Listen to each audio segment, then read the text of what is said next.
1950s Singers Who Have Died Part 1. In this video, we'll feature 1950s singers who have died. On our channel we feature such videos. Remember to like, comment and subscribe to our channel for such. Sam Cooke.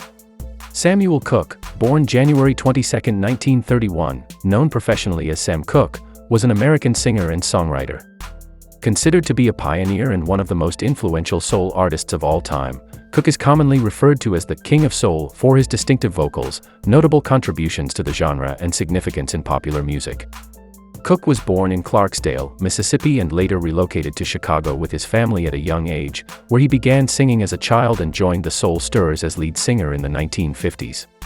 Going solo in 1957, Cooke released a string of hit songs, including You Send Me and Good Times. During his 8-year career, Cooke released 29 singles that charted in the top 40 of the Billboard Pop Singles chart, as well as 20 singles in the top 10 of Billboard's Black Singles chart. Cooke's pioneering contributions to soul music contributed to the rise of Aretha Franklin, Bobby Womack, Al Green, Curtis Mayfield, Stevie Wonder, Marvin Gaye, and Billy Preston, and popularized the work of Otis Redding and James Brown. In 1964, Cooke was shot and killed by the manager of a motel in Los Angeles. After an inquest and investigation, the courts ruled Cooke's death to be a justifiable homicide. He was 33 years. Chuck Berry. Charles Edward Anderson Berry, born October 18, 1926, was an American singer, songwriter, and guitarist who pioneered rock and roll.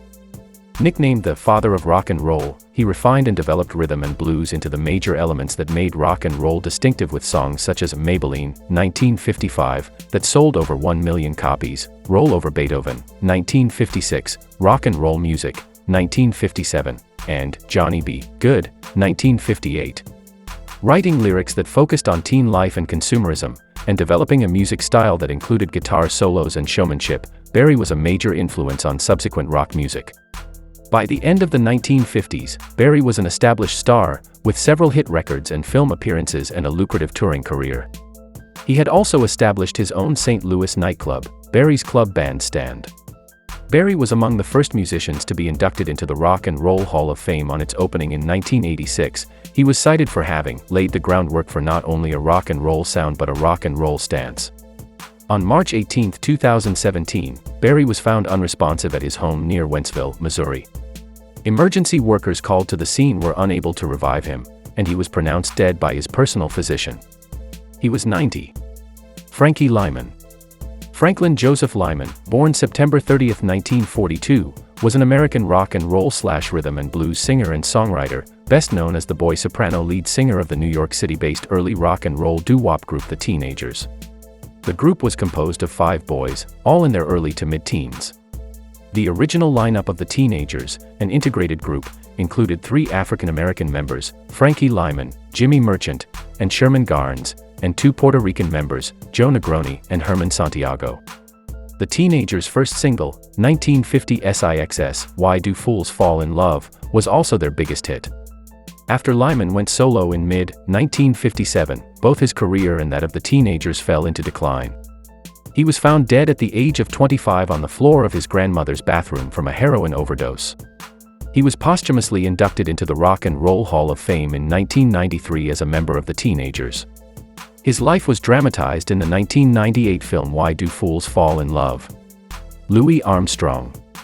Louis Daniel Armstrong, born August 4, 1901, nicknamed Satchmo and Pops, was an American trumpeter and vocalist.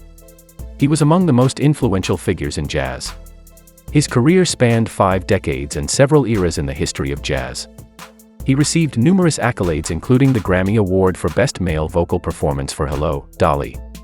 In 1965, as well as a posthumous win for the Grammy Lifetime Achievement Award in 1972, and the induction into the National Rhythm and Blues Hall of Fame in 2017. Armstrong moved to New York City, where he became a featured and musically influential band soloist and recording artist.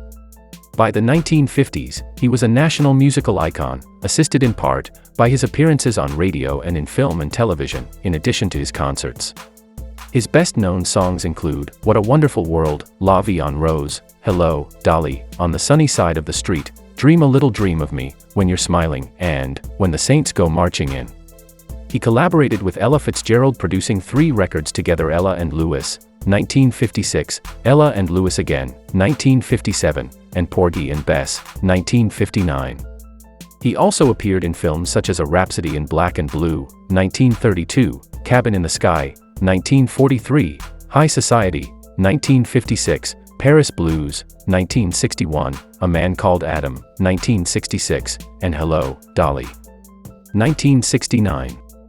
Against his doctor's advice, Armstrong played a 2-week engagement in March 1971 at the Waldorf Astoria's Empire Room.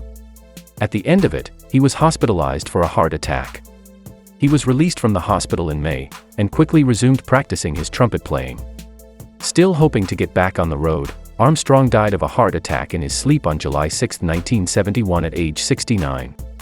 Thank you for watching. Remember to subscribe and hit the notification button.